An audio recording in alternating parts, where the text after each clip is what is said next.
So why is the DNC so scared of RFK Jr.? Things that make you go, I'm going to talk about the facts of what the DNC is doing to try to suppress him. And then I'm going to put my theory in. Notice I didn't say conspiracy theory because that's what they use to discount the information seekers and the truth tellers. They call it a conspiracy theory. But I always call it a theory because it hasn't been proven wrong or hasn't been proven right. And that doesn't mean that it's not true. All right, so let's get into the details. I'm going to read it, make sure I get it right. Washington, AP, Associated Press. The Democratic National Committee on Friday filed a complaint with the Federal Elections Commission accusing presidential candidate Robert Kennedy Jr. of a ballot access scheme that it argues constitutes illegal coordination with a super PAC supporting his independent bid for the White House. Do you see how corrupt the DNC is, trying to suppress another Democrat trying to run?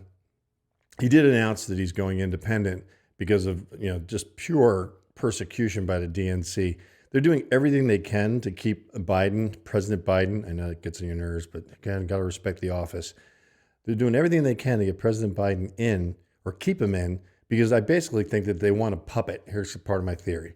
I think they want a puppet because Obama is controlling Biden and he's easily manipulable because he doesn't have cognizant recognition of even where he is since he's falling everywhere and basically being handled by Dr. Jill Biden, which she's not a real doctor. Whoopee, just a heads up.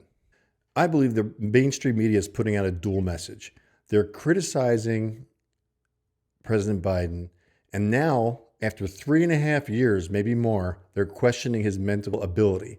So with that, I'm sure Obama's not happy about it because he wants Biden back in, but the DNC and the mainstream media recognize it's going to be very hard to get him reelected. It's almost like they don't know about everything that's going on with illegal immigration and the fact that the government, within 4 months of getting across the border illegally, is giving people Social Security numbers. It's almost like they don't know that. I mean, maybe the mainstream media might know that, but the government knows it, that's for sure.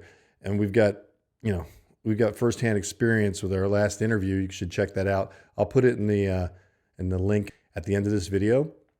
And they're gonna go after stealing the election. But this is about RFK.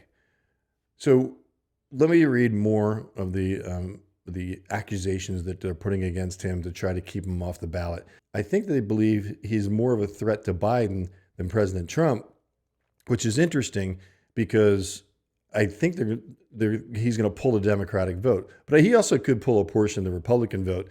I mean, there's some theories that he's talking about around his father's death, about the jab and all of that I agree with. But again, I don't know all of his policies. I'm only really focusing right now on how the DNC is trying to stop him from getting on the ballots. It sounds familiar, doesn't it, with President Trump?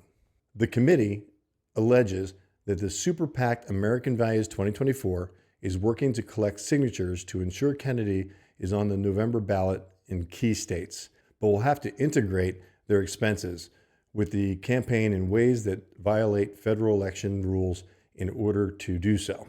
That's because the DNC argues many states, including Arizona, Illinois, and Michigan, have rules that candidates or their campaigns be ones collecting ballot signatures, meaning Kennedy's campaign will have to violate federal rules to meet state requirements.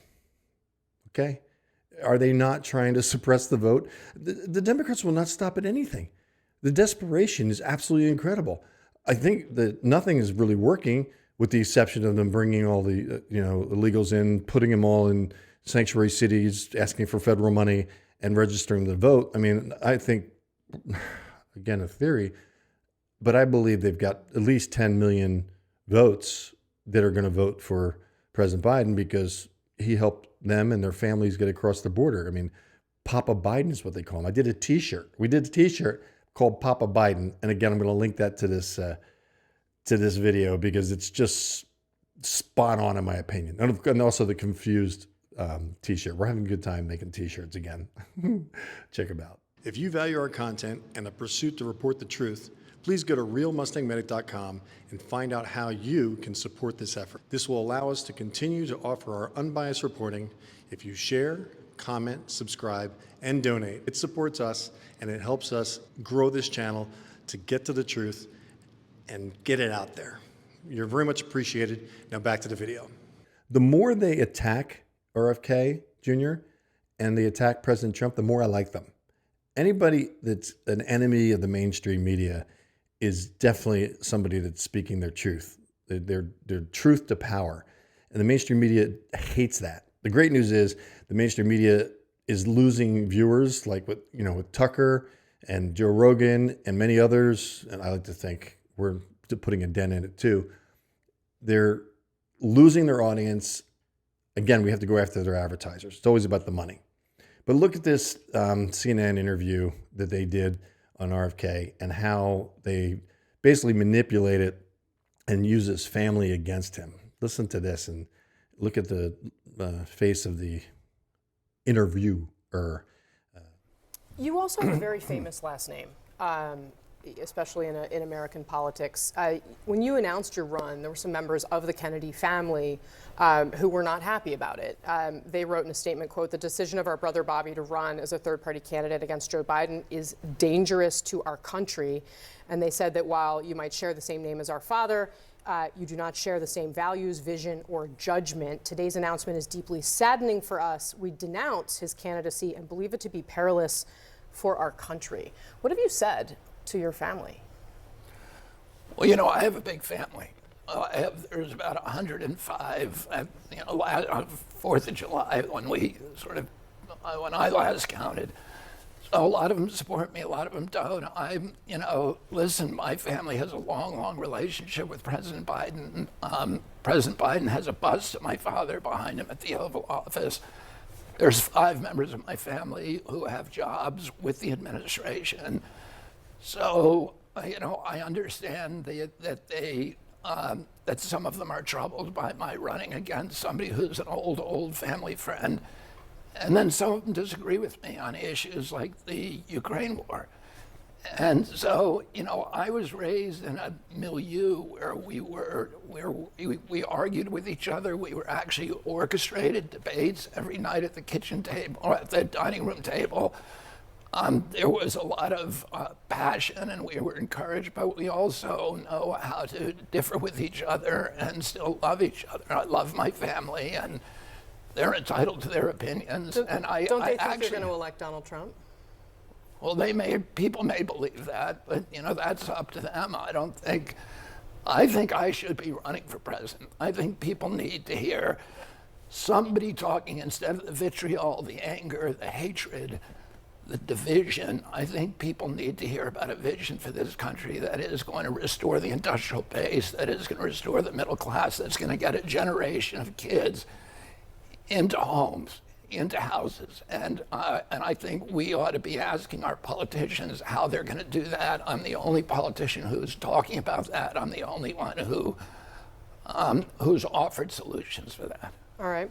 So you have gained notoriety for your skepticism about vaccines. And over the summer in an interview, you said, quote, "There's no vaccine that is, safe and effective." Do you still believe that? I never said that. So stop me. We have the clip. Please play the clip. Play the whole clip. You've talked about that the media slanders you by calling you an anti-vaxxer. And you've said that you're not anti-vaccine, you're pro-safe vaccine. Difficult question. Can you name any vaccines that you think are good? I think some of the live virus vaccines are probably averting more problems than they're causing. There's no vaccine that is, safe and effective. So you did say it. Do you still believe it? Well, here's what I would say. First of all, I'm not anti-vaccine. How is that statement not anti-vaccine? Well, I can say right now there's no medicine for cancer that's safe and effective. It doesn't mean I'm against all medicines. I've been fighting 40 years to get mercury out of fish. Nobody calls me anti-fish. What I want is vaccines that are proven safety. And what I meant, which was a bad use of words in this, none of the vaccines that are currently on the mandated schedule for children, the 72 vaccines, have ever been tested in a pre-licensing safety study. Well, there's all the ridiculousness. So RFK Jr., Democrat, I actually like him. Tulsi Gabbard is probably the only other Democrat that I can say I like. Tulsi Gabbard and RFK Jr. I know more about Tulsi Gabbard's point of view, and I'm learning about RFK, as we all are, but the mainstream media hates him. That's why we like him. This is William Wieting reporting from MustangMedic. You're appreciated. God bless you. Until the next time. Thanks for watching.